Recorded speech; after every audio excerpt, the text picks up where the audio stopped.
18% of the USA GDP goes on healthcare, and they have declining life expectancy. That is crazy. Something has to change. Tina Woods is a longevity science trailblazer, policy shifter, and part-time techno DJ, redefining what it means to grow older. So I think the time has come. We've now got the momentum to actually really start to make this happen, because it's going to be a massive project. We have a real epidemic with our young generation, which is now affecting the labour market, where people are just depressed. We need people to come back together again and to feel that sense of belonging and community, which we so often miss in our lives. In this episode, she shares her mission to flip the script from sick care to prevention, and reveals the secrets keeping her biologically 25 years younger. I do see myself as someone who challenges conventional wisdom. So I still see one of the biggest opportunities is how do we actually analyze.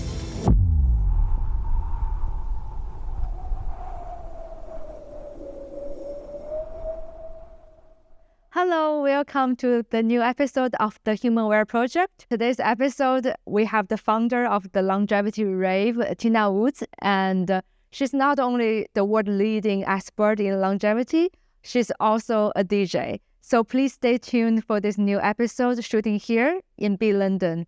Hi Tina, welcome to the Human Project. Good to be here, Milene. Many of us all know the Human Genome Project, followed by this great project you are proposing, the Human Exposome project. Could you tell us what is the bigger picture here? Sure. I mean, the Human Exposome project, that has been an idea in gestation for quite a while. So I first started thinking about the exposome, which in effect it describes and encompasses the totality of exposures a human faces throughout their lifetime. So that's everything from environmental threats, social stress, wider environmental sort of, occupational hazards, things like that. So it's all the things that, you encounter in your life, and it's how you respond to those exposures, which really reflects what the exposome is about.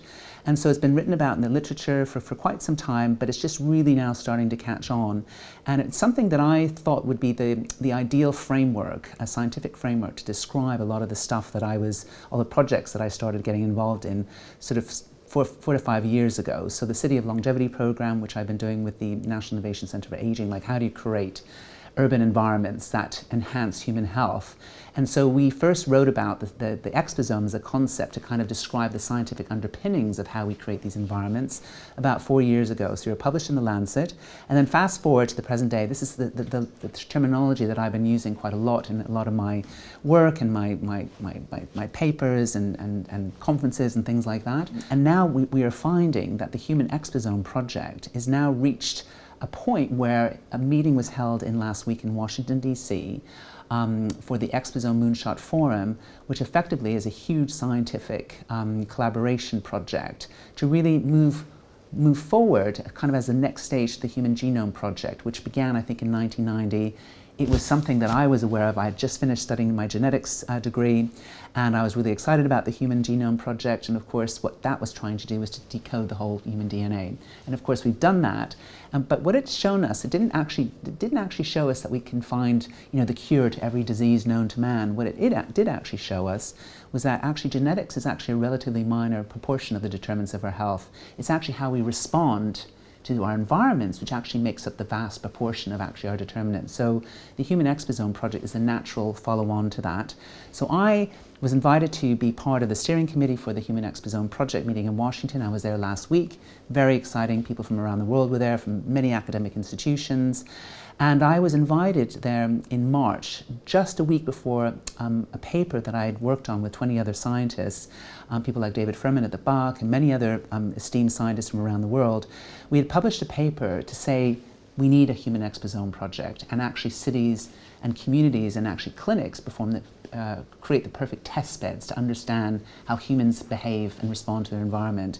And just before that, a few months ago, I pitched the idea for the Human Exposome project as a future X Prize moonshot. And so, and it didn't get to the finals, but there was a lot of interest in it, because I think more and more the longevity community are recognizing it's a really important part of the story about how we respond our genetics, our physiology, all of our systems, we are part of a bigger system.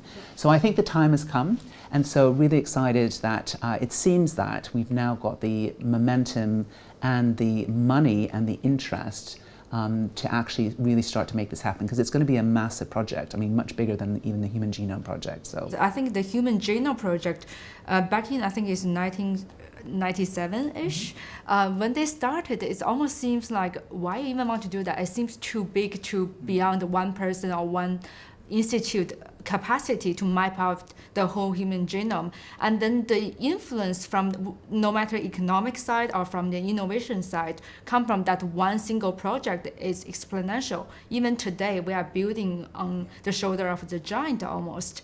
So could you actually take us back? I believe every great project comes from first an idea or a literature or someone's mind. Could you tell us where you first think about exposome? Because it's very big. It's huge, and there have been many people, so people like Chris Wilde, so he's an academic who's been publishing for some time on this, and many others. So I think there have been light bulb moments from a lot of people, in the scientific community, and I think it's like anything, it takes time for people to kind of listen and really take stock, of this as a potential idea that should maybe merit more attention and more research and more grant money and all the rest of it. So, so I think what we're seeing, it's a culmination of a lot of people. It started in environmental sciences, of course, and I think it's only now that people are realizing, and I think COVID and the whole experience with COVID has made us recognize that, we leave our health way too late, because at the moment we do have effectively a sick care model of health. So we leave it until we need to be fixed.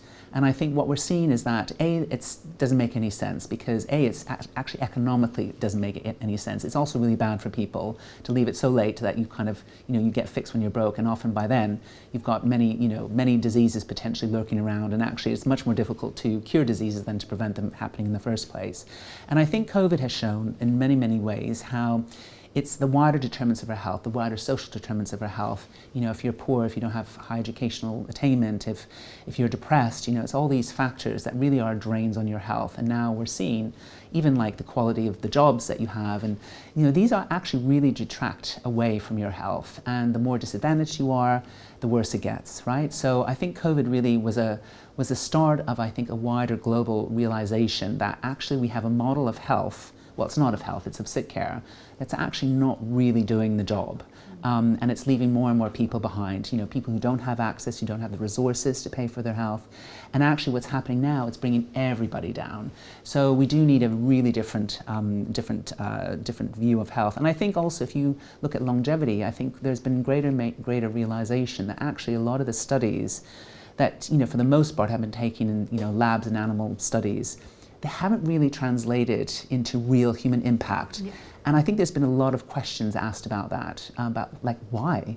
And if you use common sense, I mean, mice, being studied, I mean, they live in very artificial environments. They're stressed animals. They're, so I think for all sorts of reasons, you have to actually look at how do human beings thrive, or what drags them down in their environments, because our behavior, our choices that we make are hugely influenced by our peers, by our resources. If you live in a poor area and you have Kentucky Fried Chicken shops around you, and it's really difficult to have access to high quality food, and it's expensive, your choices are going to be driven by those conditions. So I think there's greater and greater understanding that actually to really, really move into the next frontier of longevity, we have to understand human thriving and what brings human health down. And we know that mental health, chronic stress in our environments, living in poor areas where we don't have access to green spaces, air pollution, air quality, microplastics, it's huge. And in fact, air quality alone, it's a massive drag on human health. So I think, mold, particulate matter, even plastics in the air. So these are really, really important. And I think we now are starting to get the evidence now. And more importantly, we have the mechanisms to measure what is actually happening. And that is why we can actually even start to think about the Human Exposome project. Your support and subscription means the world to us. That will help us to bring more amazing guests like Tina Woods. So please subscribe and hit the like button below. When you said those bigger picture, I would like to actually break down. I recall one time I was in Sedona, and one of the taxi drivers, she's a female, and then she drive us in the midnight and things like that. Like, wow, you are pretty cool. Like I said, why you move here? She said she moved here because she have some joint issue, and where she used to live, they have so much moist in the air. Yeah. And then because Sedona is a very dry environment, as soon as she moved here, like her joint is fine. I know so many people with those stories, and I think, and I mean nutrition and microbiome, for example, I mean, it's just huge. And I think there's this whole immunology sort of connection to the foods that you eat and the air that you breathe. So I think, there's greater and greater understanding, and of course there's a lot of interest in the longevity sphere around the whole links between, immune aging and our health. So I think, I think the time has just come, and I think, the fact that there is this huge meeting in Washington just shows that, there's a time and a place for these things, and I think now the ambition is there, the vision is there, and so now it's just going to take a lot of people working collaboratively around the world. And, I've kind of been, championing at the bit really for 4 years now for it to be recognized, and now, of course, I'm getting lots of interest, like even at very, very kind of what I call very kind of specialist longevity conferences. They've now they're thinking, wow, we need to be looking at the exposome and talking about it. The beauty of this is actually, feel very honored to be able to interview you at this stage, because how I see it is really we are going to a whole very holistic perspective. But a huge vision like this, I imagine 4 years ago when you start to have this idea, when you start to talk to people, it's almost like too big for one person's life to carry on such a great project. Yeah. How do you push this project forward? Well, for a start, I'm not the only one with this vision, so I don't want to give anyone that impression. I think this is a culmination of a lot of people who could see the potential of this. And I think it's like anything. I think there are always big forces at work that make it difficult for the people who are the provocateurs. And I do see myself as someone who challenges conventional wisdom, because I see, and this is partly to do with the work that I do, working with lots of different stakeholder groups, I see a lot of perverse incentives that keep a lock on the status quo. There are lots of reasons why we have a sick care model. There are lots of reasons why there are many industries who don't want to necessarily change away from a sick care model. There's a lot of money to be made in chronic diseases. So that, I'm afraid, is one of the reasons why we have a chronic disease epidemic, because the obesity epidemic is driven by our addiction to ultra high processed foods. We rely too much on cars, air pollution and material in the air. These are all reasons. We have a lot of money in systems that are built on treating us in hospitals and being seen by doctors. And of course, we've got industries like the pharma companies. I mean, listen, don't get me wrong, we'll always need really good medications and treatments and diagnostics and all the rest of it. We are always going to get ill.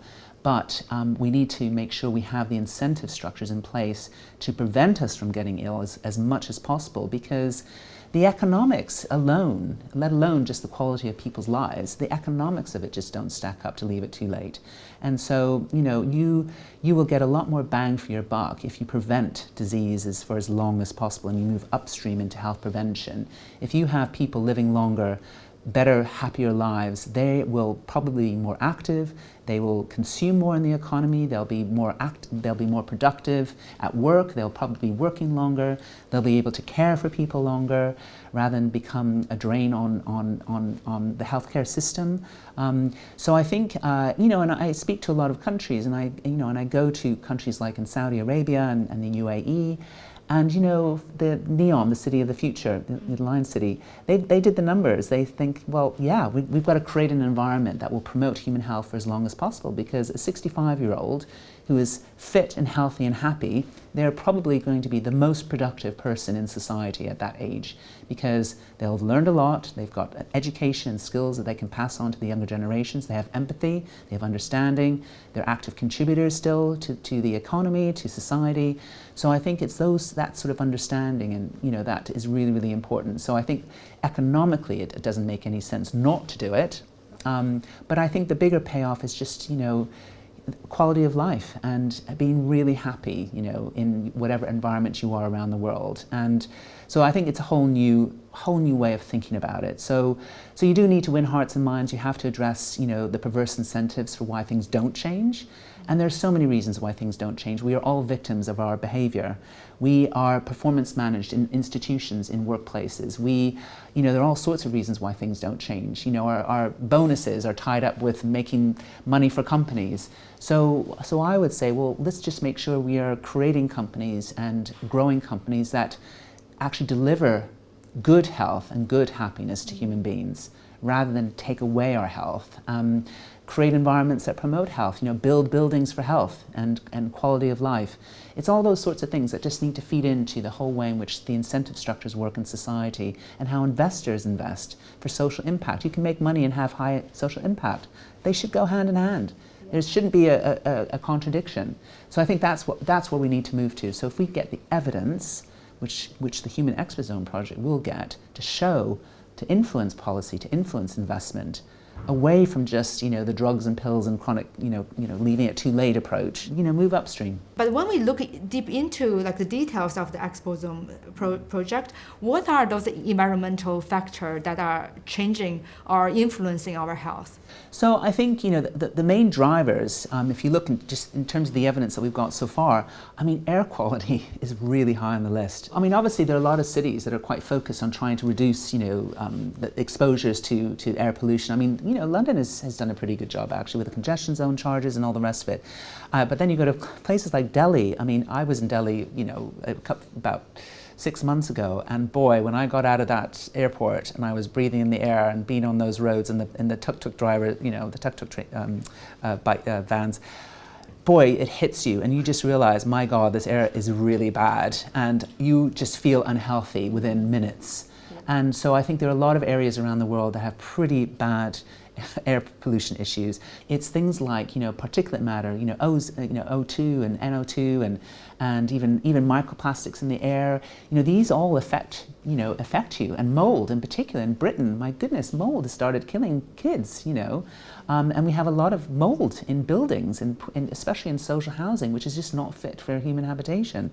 So I think so these are all things that really, really are drag down health. And I suspect, and I was actually speaking to some people today, a fairly high proportion of poor workforce health is down to the quality of the air in office buildings. And most employers will have no idea about that. So not only is job quality and having, sort of agency in your job and autonomy and all these other sort of more kind of psychological factors important for workforce health, it's things like that, so it's really quite important. But the other factors, just in terms of your initial question, nutrition.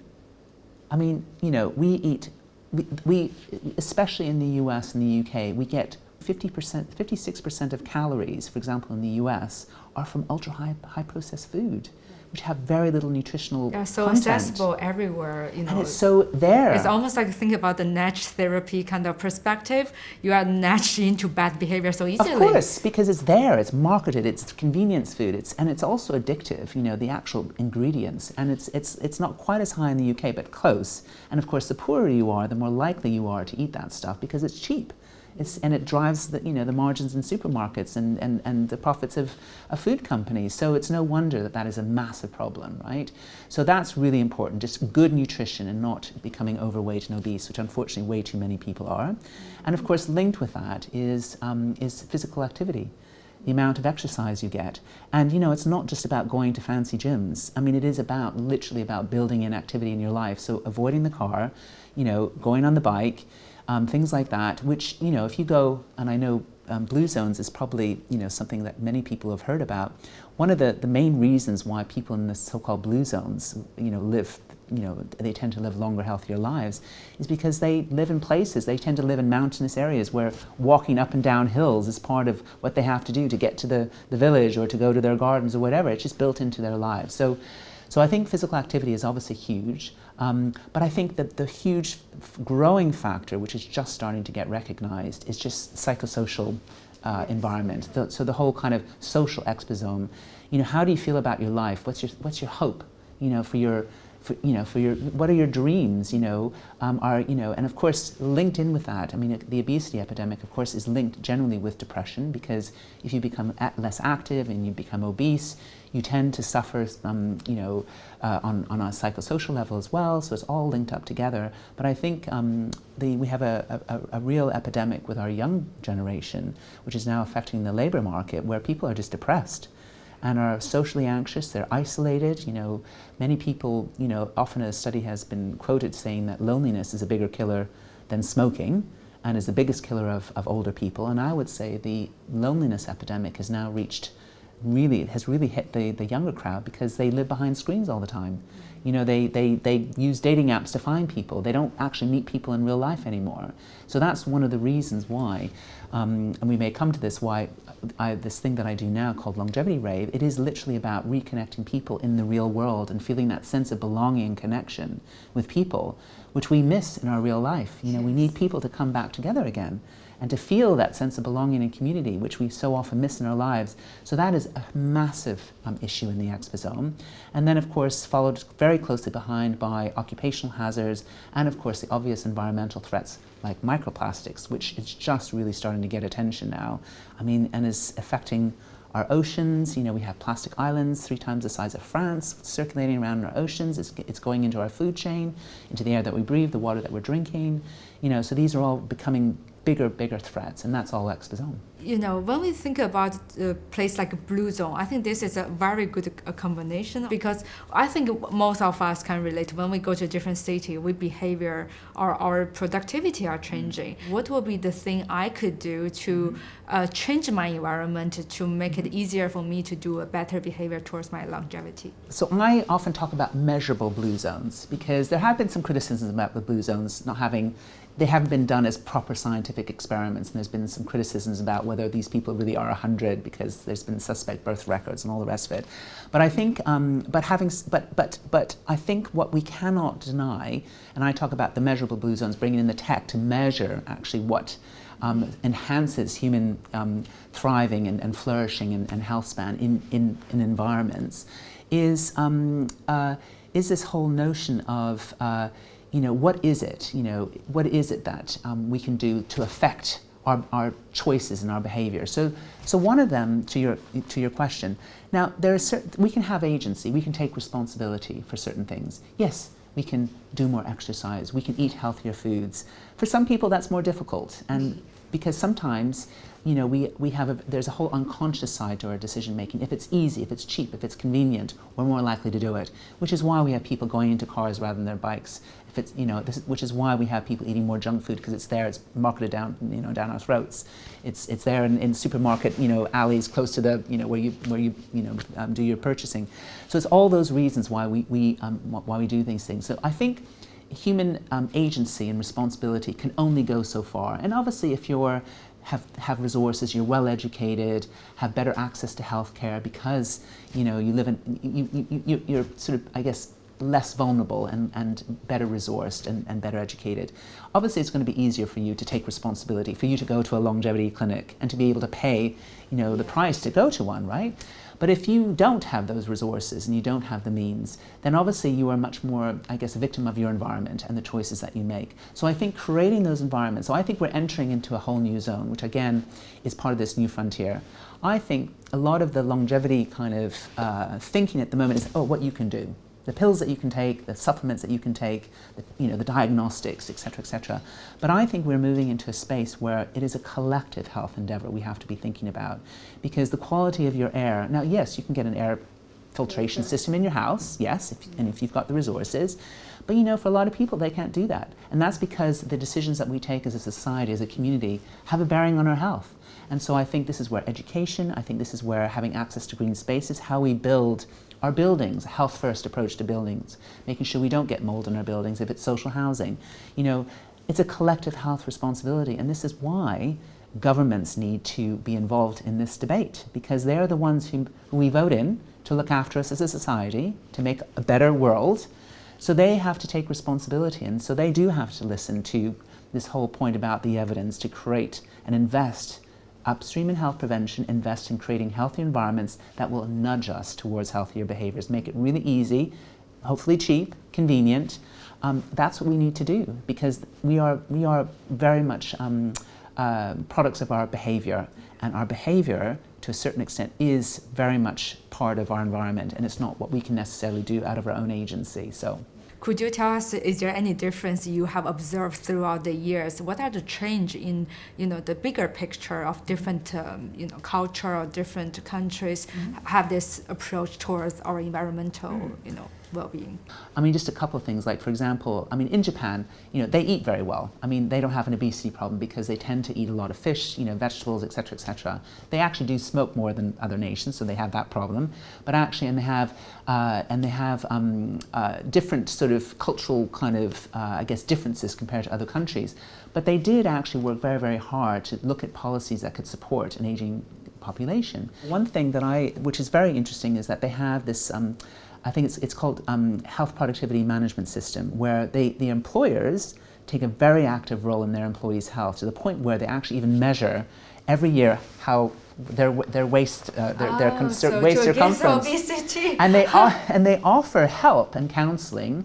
If you are either at risk of getting obese or overweight, or you already are, they will give you support to do that. But we would, I mean, if you said that, and if you said, oh, should that be a policy intervention in the UK or the US, we would be laughed at, because there's no way that culturally that we would be prepared to do that. Also culturally, I think in Asia it's okay to comment like, oh, you have gained some weight. It's almost like, I'm doing you a favor, girl, you need to lose some weight, right? But in here, you would never say that, because it just sounds like very offensive if you say that. So I think every culture is so different. But of course, but Singapore is another very interesting, because they recognized really early, and one thing that they did, they said, we've got to support and see living longer and sort of the plus 50, plus 65 workforce as an asset, not a problem.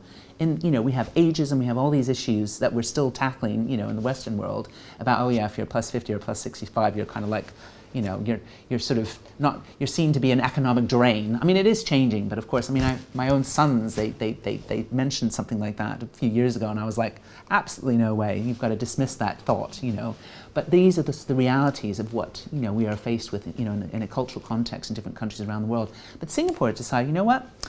An older, we want to support an older workforce. We will have reskilling, retraining, we will support them. The whole insurance industry is supporting that. And they will also, and they've implemented policies like making it easier for families to stay together in their communities, because they recognize that an older person will fare much better if their family and their support network is around them. That's blue zones. Yes. People live longer if they're supported by their friends and family, and live in a community where they are not seen to be a burden, that they are seen to have, an asset to the fabric of society. So, and that's so important, not to be seen as a burden, and to be seen and venerated, and where age is a good thing, where you can pass down your empathy and your knowledge and your, all the things that you've learned in life. I mean, that's a beautiful thing to be able to pass down. So it's all those sorts of reasons. So in Singapore, I've been really good about implementing some of those policies. And then you've got places like, for example, in Asian culture, in Chinese medicine, you used to pay your doctor when you stayed well. Well, you need to go back to that, and that's, obviously in a modern way, but actually that makes a lot of sense, right? And so I think, and then of course, Indian sort of, ancient medicine practices, meditation, Buddhism, all these sorts of things. I mean, these are all the sorts of things, and going back to, ancient medicine, these are all the things that we have to go back to and start to learn from, and bring that into our westernized model of health. So I think, the Middle East is a different kettle of fish. They are economies, they're transitioning, to a new type of society, weaning themselves off from reliance on fossil fuels. They see health as a major investment class, because they've done the numbers. They know prevention is much better than leaving it too late, and there's a huge investment opportunity there. And of course, we know that consumers are really taking matters into their own hands. The health and wellness industry, the Global Health Institute, Wellness Institute, real estate, longevity is on the agenda. Yeah. It's massive. A lot's been going Creating good on. environments for people, it's massive. That's where a lot of money is going to be made, and hopefully will lead to really better quality building environments, etc., etc. I think it's a very upstream way of thinking to think about exposome project. And is there any good thing happening in UK and the US? Actually curious from the policy. Going back to the reasons for why things don't change, there's a lot of barriers and perverse incentives that keep things from changing. But I think, if you look to the UK, I think they have obviously realized that, our economic growth prospects are dampened by our chronically ill population. So the burning platform has arrived. So that has obviously really worried policymakers. So it had to get so bad before things, have started to. So there is a lot of policy initiatives to try and look at, supporting employers in their role to help workforce health and things like that. I think it needs to be broader than that. I do think as far as a system change approach, which is absolutely what is needed, and this is where the Human Exposome project is really interesting, because it will drive the system change with the evidence to actually look at how do we actually create a prevention-based economy. You have to take some of the taxpayers' money and invest in creating those more positive environments. So I think we have a huge injection now of the UK focus going into, for example, social housing. How do we make sure, though, this is the next task, how do we make sure that we make health first social housing, so that they are, that we make sure that they're not going to be riddled with mold and all those sorts of things that are the big problems of the housing stock now. There's other things with food policy, for example. I mean, a lot more needs to be done, but they're already introducing things, recognizing the obesity epidemic driving down health. And it's not just about, the GLP-1 inhibitors as a solution, because that again is leaving it too late. Is introducing things that did work, like the sugar tax, where you are basically threatening companies with being hit, if they don't modify the sugar formulation in their drinks. So they're now looking to put it into yogurt drinks and things like that. We need far more of that sort of, but that's where government have a really important role to play. But then one point about the US, I was really heartened and actually quite encouraged. I was asked by the New York Federal Reserve Bank to talk about how to invest, how to get the whole kind of finance world to start looking at investing in the social determinants of health. And that was, I think, a really interesting sign that they realized that, just growing, everyone is being hit now by the wider systemic inequalities that we have, unfortunately, in a capitalistic society, when actually it's starting to drag all of us down, which is what we've been finding in the UK. So I think the signs are definitely starting to change. The signs are there that I think a whole new approach is needed to drive a system change approach to this. 18% of the USA GDP goes on healthcare, and they have declining life expectancy. That is crazy. So something has to change. When we talk about that, I know you have read a book, a very well-known book, Live Longer with AI. Could you tell us how you see the AI going to impact our healthcare? So I was asked to write that book about 5 years ago, and it was right after I had started doing a lot of work with the NHS and looking at the impact of AI and technology on our healthcare system. And when they approached me, and of course we're seeing it, back office support and of course in imaging, these are massive, already have had a major impact on healthcare. But I said to them, you know what, I don't want to write a book on healthcare. I want to write a book on the impact of AI and technology on health. Like, how do we use this technology to actually improve our health and keep us from getting these diseases? And where we need more hospitals, we don't want more hospitals and more doctors. We want to keep healthy so that we don't need that. So the publisher was very good, and they said, okay, we'll do that. And funnily enough, and of course it was published 4 years ago, so already a lot of a lot of the AI stuff is already out of date, of course. But actually, it was the first time that I wrote about the exposome in that book, and it was looking at all the wider determinants and all. So I still see one of the biggest opportunities, and again was mentioned a lot last week in Washington, is how we can use AI to really understand human health. How do we actually analyze all these data sets and understanding our health journeys, our behavioral patterns in life? How do we behave in our real worlds? How we can use exposomics and things like that to really measure what is going on at an internal level, the impacts on our biology from the external world. So this is where, these frontier technologies like AI and of course quantum sensing, it's a real, game changer, and that's why we can actually do the Human Exposome project now. I totally see it. I actually today just went on a call with a friend. They are doing multi-sensory pod, and they actually have an AI story creating system that you are in the pod, to have your meditation set up in your VR world. Yeah. And then depends on how you react, because they have detector in the pod as well. Yeah. Depends on how you react to the information, they will changing the storyline to make you feel better. There's so much more going on like with the new technology. In general, I'm very positive. So that's a really good example where even from a research setting point of view, using these technologies, you will start to get a lot more data. So I'm really interested in how do we actually measure feelings and joy and a sense of belonging, and so we're looking at all that in the context of longevity rave. Like, how do you measure that in pre, during, and post rave? Like when you're bringing people together that feel really great and feel connected to people.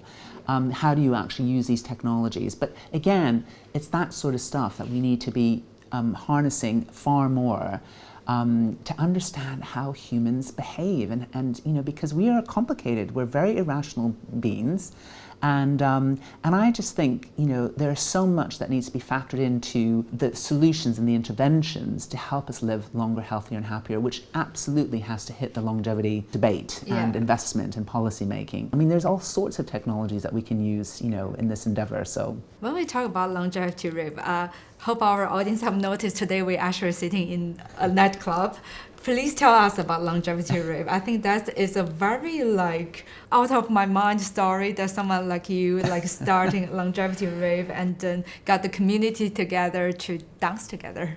I mean, it kind of happened a little bit by accident. I mean, I have to say, and this is where serendipity of life is so interesting in the journey, and being open to new experiences, frankly, which is also part of, I think, having the right mindset and having an open, positive mindset is so important.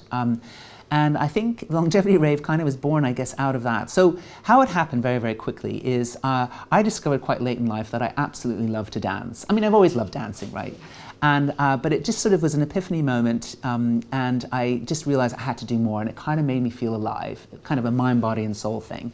And so I started going dancing a lot, and then I realized I really love techno music, and I started, and then one thing led to another. I started meeting a lot of people in the rave scene, going out to clubbing and techno, and started getting my husband involved. He thought that was much more fun than going sort of on hardcore Ironman training. I mean, he still does that, but I just realized it was such a joy in my life, and it and it brought my friends and my husband and my everyone feel together. And then I had to, about 4 years later, I had to have foot surgery, and I had major reconstruction on both my feet. And I took ages to find the right surgeon. I was like, oh my, is my surgery going to go well? Am I going to be able to keep on walking and dancing? And is it going to go wrong? And then I realized that, the recovery, how am I going to recover from this? Especially 4 to 6 months not being able to dance and climb mountains and all this stuff that I love to do. And so I just thought, I'm going to learn how to mix music because I love my music, and I'll just see it as an opportunity to learn music rather than get depressed sitting in bed all day, And then I said I'd mentioned this, and one of my dancing friends, Yukari, she said, oh, I want to learn how to do that. Let's learn how to DJ together. And so it was just a little bit of an idea. And then fast forward about 6 months on, we both learned how to mix music a bit, although it was still very early days, and we just decided to run a gig, for our friends. And of course I know lots of longevity people, and of course many of them I go dancing with, and of course a lot of longevity people are ravers. And so we ended up putting on this gig, and then it absolutely took off. So when they found out, so the newspapers found out that I'd learned how to DJ at the age of 60, because I just turned 60, right? And they thought, oh my God, what is this woman doing? So that was the start of it. But then in parallel with that I was interviewed for another story by Business Insider, because I had all the data points, because I decided the tech was good enough to start using these apps to get myself measured biological age and all that kind of stuff. And so they're writing this story about I had all the data points before 4 years before and after, at the age of 60 and the age of 50, compared to 56. And I had all the data points to actually look at why I was getting quote unquote biologically younger.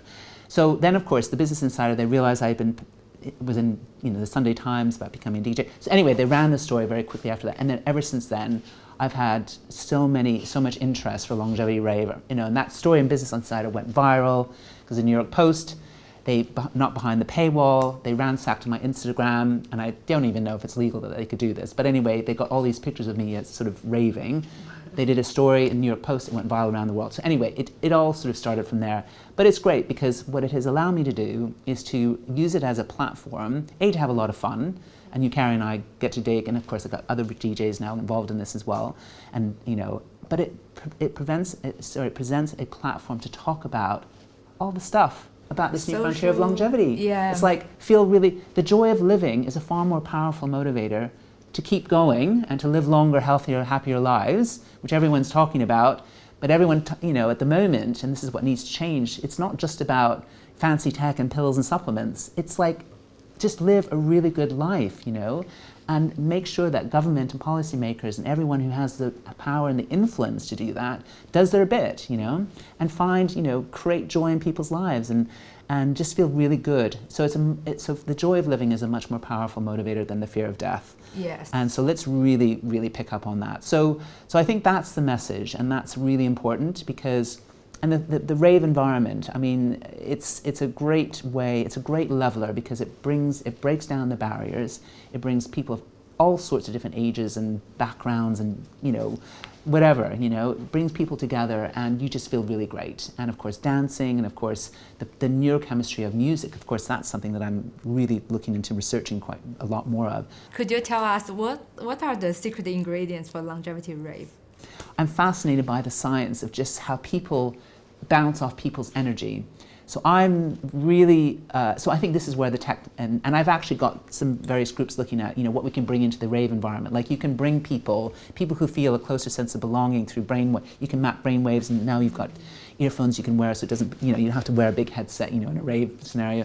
We can actually measure, like when people feel close, that you can kind of measure that, and we're sort of looking at fun visuals that go, because of course visual stuff is also important. The music, the visual effects, these all are very powerful, have very powerful neurochemical effects in your brain. So we want to try and measure that. So that's the next iteration of where longevity rave is going to go. But yeah, energy, like how do you really get the right energy in the room? That is so important. And a bit of the surprise, a bit of just, really reading people and responding to people is, I think, part of the secret, the secret sauce. I really, happy that our audience got to hear different, spectrum of this rainbow of longevity, because I really believe everybody have their own fit, like how they believe will make them healthiest. But please tell us what get you into your career of longevity from the very beginning stage. Boy. So that's an interesting one. So I've always had an interest in science, and I studied genetics, so I always had that kind of scientific bent and interest and fascination. And I suppose, and I've always had a bit of I've always been a bit of a challenger. I mean, always sort of asking lots of questions, And I actually worked in the world of pharma and biotech for years and years and years and years. And it kind of dawned on me probably about 15 years ago, that the power of technology in terms of giving power to the people, it sort of dawned on me that actually I thought health would change a lot because of that. And I got really, really interested in the technology end of things. And I just sort of, and then one thing led to another, and I sort of got a little bit, I guess, not disenfranchised is not the right word, but I could just see that keeping my career in the sort of pharma space was not going to allow me to really look at, in the end, what I'm really interested in is system change, moving towards a more preventative health model. I decided just to do something different, and I kind of took the plunge to become, to leave what I had built my whole career around, and to just do something different. And so I was 52 at the time that I did that. My kids were getting older, and I just took the plunge, as a social entrepreneur, and it was hard, starting with nothing, blank sheet of paper and no brand or anything else. But in the end, I just relied a lot on networks and people who I knew, and just sort of, I guess, developed an interest, an appetite to basically meet people who were prepared to put their head above the parapet and actually start challenging the status quo. And, and it's just interesting, there are plenty of people around, who want to do that. They may not be able to do it because they need to, pay the bills, they've got mortgages and all the rest of it. But there are more and more people who are prepared to actually look at this whole thing differently. And so you need that. You need the provocateurs, the mavericks. And I love spending time with the mavericks. I may not necessarily agree with them, but they always have an interesting perspective. And I think you need new ideas, new energy, new thinking in this space to to start to kind of, rattle the cage a little bit, But I think, it's sort of, you just have to do it, right? And you have to have people around you who can support you. So I obviously rely hugely, and this is where friends and family are so important. You need that support because it is very lonely. And so you do have to have a very firm belief in what you're doing and a certain amount of steel, And you have to be incredibly persistent. You just have to battle on. I mean, it's like any entrepreneurial journey. You are very alone for a very long time, and then maybe you'll be lucky and make a lot of money. For me, it's not about money, clearly, because that has never driven me. It's about hopefully some impact. But I think, I think the way that I've done it and the way I guess I've managed to overcome a lot of these barriers, and this is where the mission approach. So I basically do missions, ventures that have a social impact message behind them, right? A mission-based approach. And what you have to do is you have to identify, everyone has got their own agenda, right? Everyone has got the reasons why they cannot do something. So what you have to do is you have to work out something that no one can argue with, that everyone can probably get behind because they know it's the right thing to do.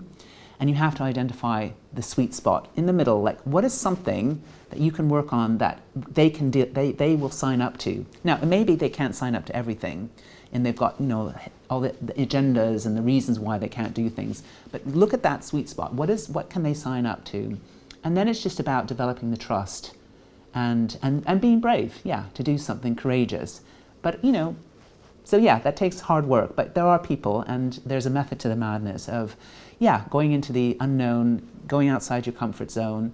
But in the end, you have to be driven by what you think is the right thing to do, And most people, I rarely meet people who don't want to do, they have a lot of goodness and they want to do good things. There are very few people who I've met who want to do bad things and don't have goodness in them. So you have to work out, what is it that's preventing people from doing what they probably know is the right thing to do? It's all the perverse incentives. It's all that, Also, apart from the business side, what are your longevity or healthy habits that you do? First of all, I'm very, I think friends and family and just developing your social network and feeling really good about your relationships. It's really important, so important. And I would never have been able to do what I do without that. So that's fundamental. So really healthy eating. So I became actually a convert to intermittent fasting about 6 years ago. And that was through, I had a conversation with Nir Barzilai, who I had interviewed for my book. And I interviewed him when he had said, I can't wait to get some sushi because I've just, I can now eat. And we were starting to talk about the evidence base behind, fasting. And so I've been actually doing that for the last sort of 4 or 5 years, where I eat 1 meal a day, 4 days a week, and then I kind of let myself, eat what I want for the other 3 days. But of course, I try and eat very healthily. Physical exercise, fundamental. And it is so important. People underestimate how important physical exercise is and being active, right? And there's also the mental activity as well, so it goes kind of hand in hand. So for example, the dancing bug, I mean Zumba classes I love because it kind of, you have to think. It's actually really, really good, and you have to be quite agile and all the rest of it, and mentally agile as well. And of course, dancing. I mean, I do ridiculous amounts of dancing, and I do not get my sleep because when I go raving, I will often go till all hours. 8 hours of raving, start at midnight till like 7 or 8 in the morning, which is crazy obviously for my sleep. So that's not good on my sleep patterns. But because it's overcompensated by my just incredible feelings of joy and physical activity, to a certain extent, and then I catch up on my sleep, throughout the rest of the week. So those are really, really important. And I would say purpose in life. I love what I do. I absolutely love, and I found my path at a late stage. I was 52, but I really love what I do. So that's really important. What finding did your it purpose. feel like when you found your path compared with before you found your path? It gives you energy, and I think so. I'm really interested in this whole concept around energy, because I can tell you on the dance floor, I will go to people who have got positive energy, and that's the vibe that you get. So I'm really interested in this whole notion around energy, because I get my energy through the love that I get from obviously my husband and my family and friends. I get absolute energy through the dancing and now DJing. That's a whole other ball game. I get absolute energy from being on mountains, which I do a lot of. I was in Pakistan last year. I mean, I couldn't go now, so I feel so grateful I was able to go. And I met, a centenarian there in the hidden blue zone of the Hunza Valley. It was an incredible experience, And he said his recipe, he had a hard life. Music and dancing was his joy. And of course, that was amazing to hear because, of course, that's how I get a lot of my joy. So I think, so it feels great when you're lucky enough, and I think that is everyone's life mission, is to work out who they are, where they're going to get their joy from. It's like that top pinnacle that everyone wants to find, hopefully. It's about, and of course, spirituality, the whole human condition, human experience.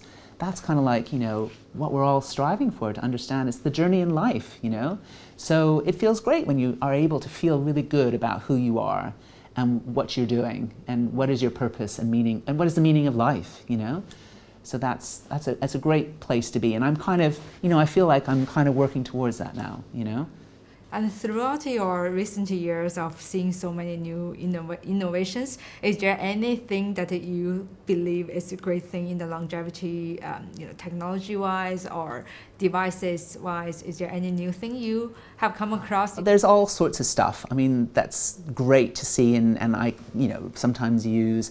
I mean, I'll just do a little shout out just because I think we need more devices.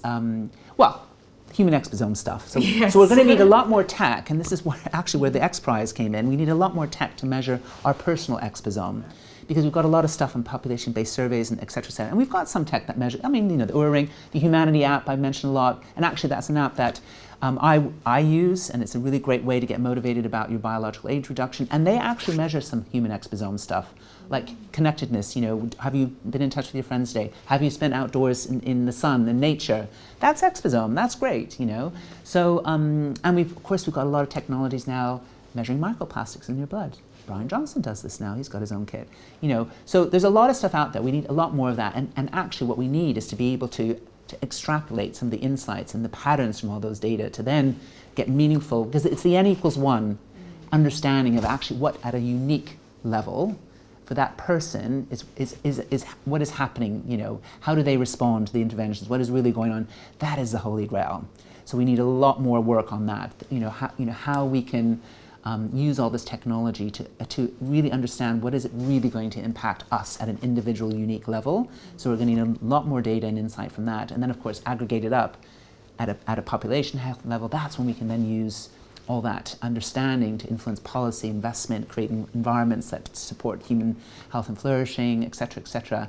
And that's all the stuff, that I'm really trying to get off the ground with my role at the International Institute of Longevity, which is really trying to understand that new space, working with clinics around the world, looking at real estate opportunities and things like that. So. And where do you see our longevity journey, or as a society, our healthcare going in the future 10 to 20 years? So, well, I hope it goes into a direction where we really start to see the system change approach happening, because it has bedeviled governments up until now, because they are run on short-term political cycles where you have to get elected, you're in there for 5 years, you have to do stuff that will show an impact in very short time frames, and often investor cycles are like that. That's where like pension funds and institutional investors and insurance could be really interesting, where they can see the opportunity of investing in prevention. It may take 20 years to see the impact of that. But actually, so that's where the long-term view is really important. So I hope in 10 to 20 years, we will see huge developments and huge shifts in big flows of money and capital going into the territory of the new frontier of longevity, the human exposome territory, where we're investing in dealing with planetary health, because of course the solutions, the root causes and the solutions for human health are absolutely linked to planetary health. It goes completely hand in hand. So they must go together. So I think, so I hope governments, G20, I hope the big money sitting in, investment funds, pension funds, insurance, they see the real opportunity and really start to shift where the money is flowing, and make the financial incentives align with social impact for everybody, not just those rich countries, because we are living in a world where we are getting increasingly resource constrained. This is why we've got wars taking place. So let's use the economic argument to actually shift all that thinking to drive that system change so that we can create a world where we all stand to benefit, where economic prosperity is shared more equitably, and we raise the boats for everybody in the process and deal with the climate crisis, you know? It is all possible, but it takes a different incentives and a different mindset and a long-term view, and us working together, you know? Travel to the future. When this Human Exposome project being mapped out, what are the benefits it's going to bring to us? You know, hopefully the general public will see that it'll be easier for the general punter, you know, the consumer, the citizen, to keep healthier and well for longer, because we'll be incentivized, we'll be nudged, all the right incentives will be in place to reward behaviors that lead to better health and wealth, and hopefully will impact positively, you know, the climate and animal health as well. So I think, you know, we just have to recognize that, you know, our behavior is absolutely the hardest nut to crack. Human behavior. And so let's harness that technology and let's really impact behavior at every level of the system, because in the end, all the big decisions that are being made are all done by humans. Even in this world of general artificial intelligence, you know, that is coming. I mean, right now, let's make the right decisions as humans at every level of the system to make sure that we kind of know what kind of world we want to live in, you know, and we know, and this is why we've got so much despair, you know, certainly in our younger populations. It's sort of they're thinking, well, we are getting some things pretty profoundly wrong. So why don't we just, you know, use the technology in a way, you know, the whole tech for good argument, but that will require a very deep system change approach. What are the easiest thing I can do first to help me to get into this good momentum of taking care of my health? So I think, you know, being armed with, you know, with knowledge is obviously helpful, and I think, you know, as media organization, there is a responsibility of the media to equip themselves with the science and the facts, because I think what I see a lot of is, I mean, and it's partly to do because the media industry has also been heavily affected by all the shifts that we're seeing with, you know, tech and all the rest of it. So they are reliant on, you know, people reading their stories, clickbait and all the rest of it. So that is also a challenge of the media, because, you know, they need to continue to survive as organizations, as media organizations. But I think there is a responsibility, especially around knowledge and facts, just to make sure that, you know, we are armed with an evidence-based approach to all of this, because what I see in the media is often not like that. One animal study will suddenly become like the latest thing since sliced bread to help you achieve, you know, 150-year, you know, lifespan, you know, things like that, which is not helpful. So I think it runs the risk of it becoming very confusing for the consumer or the general public, who then think, you know, all the science is out of reach, you know, for them. So I think, you know, there's a big responsibility for the media to take responsibility, and also governments, politicians, and policymakers. You know, it's difficult enough for us, you know, who are keeping up to date on the cutting edge of science. You know, there's a lot of stuff that's going on, and in the technology, and it's exponentially developing. So I think it's very difficult to keep up to date, because I have to engage with so many different stakeholder groups. You have to have the right language. You have to be very clear about, you know, the overall message and mission that you're on in terms of when you're trying to communicate with people. But you have to find the right language that will resonate with the stakeholder. So obviously a politician, you have to, you know, they and policymakers, they are there, you know, they are trying to govern, and they want to be re-elected. And, you know, and of course, you know, most governments today are under great stress, you know, with the economies, et cetera, et cetera. So the economic argument and the social argument and the policy argument needs to be really, really clear. Now, that may not be of interest to other stakeholder groups like the scientific community. They may not be interested in the economics of things. They're interested in the science of things. So in the end, you do have to make sure that your message and using the right language lands well with your stakeholder. And that's the only way that you're going to engage their hearts and minds in really listening to you, because in the end, you have to get people to listen to you. So you have to speak their language in terms that they can understand. Longevity, as a term, can often be a real turn-off to some people. For example, the lay public and sometimes politicians, because what they conjure up is, oh my goodness, that's the snake oil for billionaires, who want to live forever. So I think you have to be really, really careful with your language. So, but we've seen a lot of evolution actually of that language. So a lot of people talk about healthy longevity now. And of course, there's this whole debate between healthspan and lifespan. And of course, I've seen the word healthspan used a lot more frequently, years lived in good health. And that is something that actually you can't really argue against, really, because most people want to live, as many years in good health as possible. And most people understand and can understand that actually good health is usually associated with a good quality of life. And the idea of sitting in a hospital bed, being kept alive, for months and months when you're feeling really ill and sick and you're kind of being kept alive with whatever fancy technology around, it doesn't really appeal to most people. And yet that's actually what tends to happen at the moment. We spend the vast majority of our healthcare budget, or a huge amount, on the last sort of 15 days of a person's life, where most people don't want to be in a hospital anyway. So you have to use terms that connect with the human need and aspiration. When you think about age, what it means for you? What does aging mean to me? Well, I obviously try and see it through a very positive lens. And I think that's been part of the problem, is a lot of people don't see it through a positive lens because it's tarnished with all these negative perceptions of what aging means. It means you fall apart, you lose your health, you end up in hospital, and you have the fear of death, especially if you're going to be ending up in hospital. So I spend most of my time actually focusing on the positive sides to aging. And for me, it's about being really understanding who you are and what gives you meaning and purpose and happiness. Like, that's a beautiful thing about getting older, actually.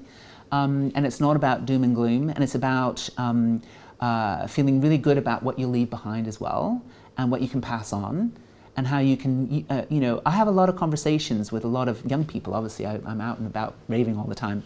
And when I see back and I sort of look, we're all on the same journey of life. And I all my insecurities and lack of self-confidence and esteem that I had in my 20s, I see it, and I see it in my own sons. I've got sons in their 20s, 3 sons. And I feel their pain because I've been there, And so I think some of the interesting reactions I get when people see me, and also with my husband, when we're out raving, they get so happy to see us there, because they think, my God, just because you're 60 or 61 now, it doesn't mean that you can't, in terms that have a meaning to them when they're out and about and they're raving and they see it as, it's not about doom and gloom, that you can have, and the joy that they get that we're still together after so many years of marriage, that it doesn't, the fact that you're 61, it doesn't mean that it's depressing, and, do you know what I mean? It's things like that, yes. Which is a really interesting reaction that you get. So obviously I concentrate on all the upsides. I will die when I stop learning new things. I would say the same. Honestly. That is what's going to keep me going. Happy. Learning new things. That is so important. And why should you stop learning new things as you get older? That is absolutely one of the magic recipes or ingredients for the magic recipe. If you gave us one more thing you think is absolutely fundamental for their everyday health and well-being, what that will be? Focus on what you have and what you don't have, and not on what you don't have. You know what? Find meaning in small things and build from there. I just think so many people get disappointed because of peer influence and feeling they have to compete and aspire and all these sorts of things. And actually, there's a lot of research that shows that the happiest people, and Peter Diamandis is often saying this, the most optimistic people, they will live 15% longer. Yeah. So that is down to the mindset. It's like, focus on what you've got, and build from there, not what you don't have. And actually, for me, most of my happiness comes from very small things. It's not big stuff, I love that. Thank you so much for today. Well, thank you. It's been great to speak with you, and a great conversation, so thank you. Thank you for watching the Human Wear Project. To help us to getting more amazing content out there, please subscribe. It means a lot, and it will help us to grow. And let's go on this journey together.